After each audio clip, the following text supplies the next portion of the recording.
California Edition. I'm Brad Pomerance in Sacramento. Today we are joined by Ed Chau. He is a member of the California State Assembly. And I am someone who is constantly forgetting my passwords and constantly having to create new passwords. And sometimes I need help.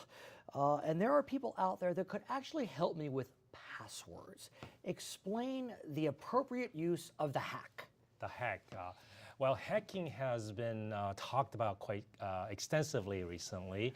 And I have a bill, in fact, AB 195, which deals with the hacking. And specifically, it deals with the hackers for hire. Right. In fact, there are out there many people who are there to be hired as hackers, or they arrange for hacking activities to occur.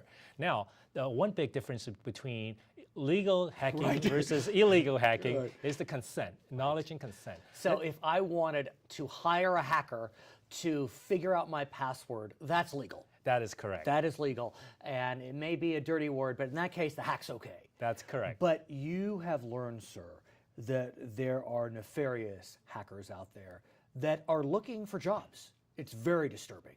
Absolutely. Tell us about what you've learned. Absolutely. These are what we call hackers for hire, and they have created websites out there that would help to solicit people to hack into others' computer system without their knowledge or consent. And normally they would help people to, let's say, look up people's social media accounts, passwords, and the like, or posting pictures on websites. Now, these are clearly illegal activities. Could be revenge porn, could be for financial gain. Absolutely. A whole host of reasons. It's not just the Edward Snowdens of the world, That's correct. you know, or the ISISes of the world that are trying to create espionage. These are just mom and pops that want to help someone do something evil to someone else. Correct. Now, under current law, hacking itself is illegal. It is. And also, it is also illegal to solicit another person to commit certain crimes, including bribery or robbery. However, under current law, it is not a crime to solicit another person to hack into another person's account without the knowledge. I mean, it's not surprising if you think about it. The word hack, I don't think I said that word 10 years ago, maybe 10, but I mean, the law is evolving. You're a lawyer, I'm no longer a lawyer. I guess I'm always a lawyer, but I'm not active. And we learned that, you know, with changing times, that's why we need new legislation, and this is an example. Absolutely. And so talk to us about what your bill would do.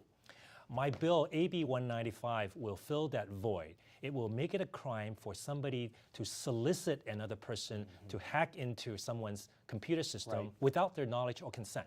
And for that violation, it's not the hack, it's just the solicitation of the hack, misdemeanor.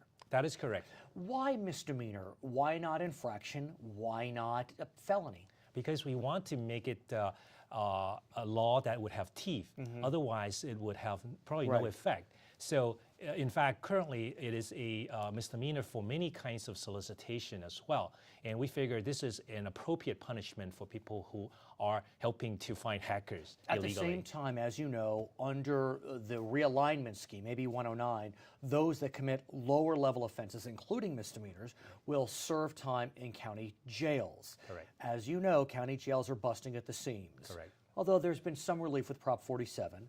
So what do your friends at the county feel about this type of law that could swell county prisons a bit, arguably? We think that this is another tool in a toolbox for the law enforcement agencies to utilize to prosecute these criminals because, as we know, cybercrime is on the rise, and this is just another tool for them to use. And this is not a solution seeking a problem. This is an issue that's happening today. This is an issue that's currently happening right now before our eyes. At the same time, we don't want to train our youth to learn to hack, but we do want to train our youth to be efficient and effective in computer science. That's correct. And you know very well that individuals of privilege will often have access to computer science education, and those that are not as well heeled won't. Why don't you explain further what we're learning about the dearth of computer science education? Absolutely. As we know, technology is rapidly growing at a pace that's totally unimaginable.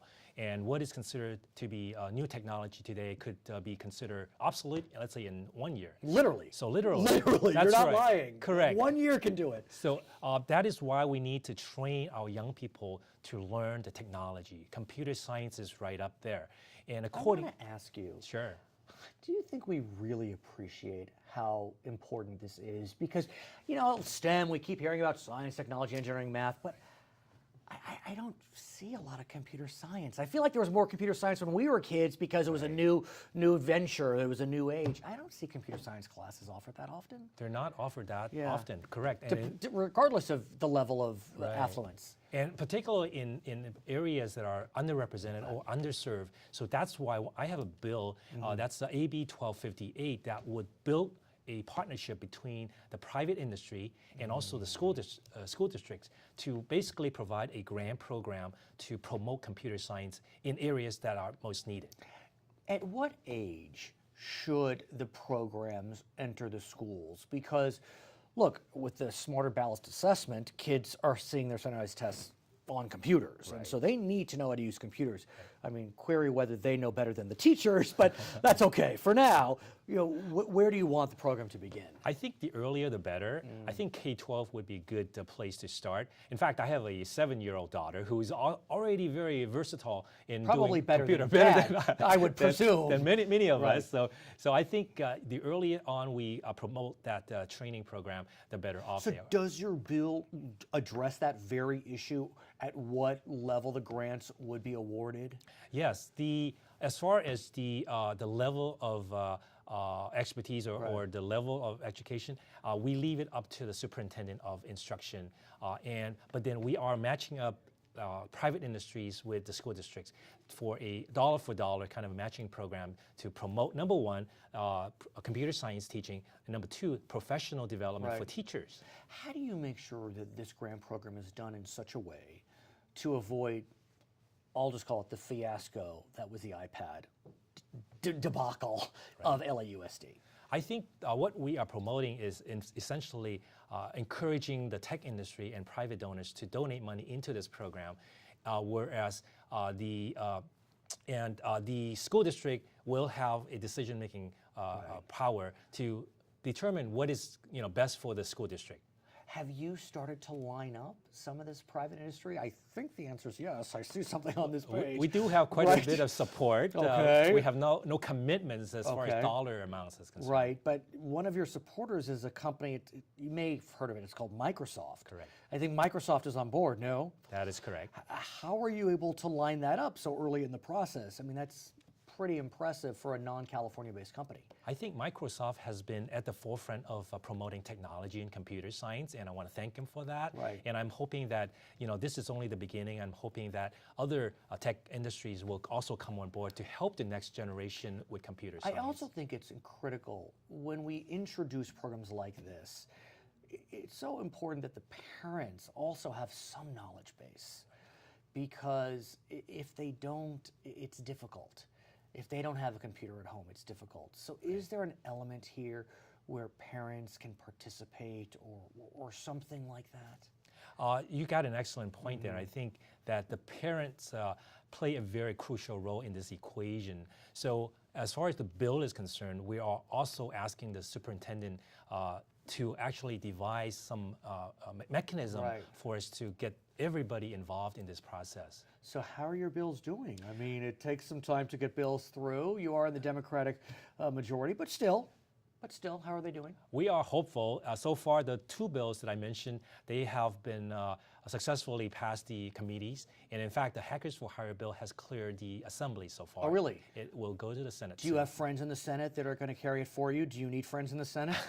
How does that work? I need all the help I can get. Right. So you think you're going to march forward? The governor? Any word from the governor whether he likes these bills? It's a little too early to talk about whether or not the governor will come on board. His name is Ed Chau. He is a member of the California State Assembly representing beautiful portions of the San Gabriel Valley in Southern California. My name is Brad Pomerance. I'm in Sacramento today, and this is California Edition. Thank you very much, Brad.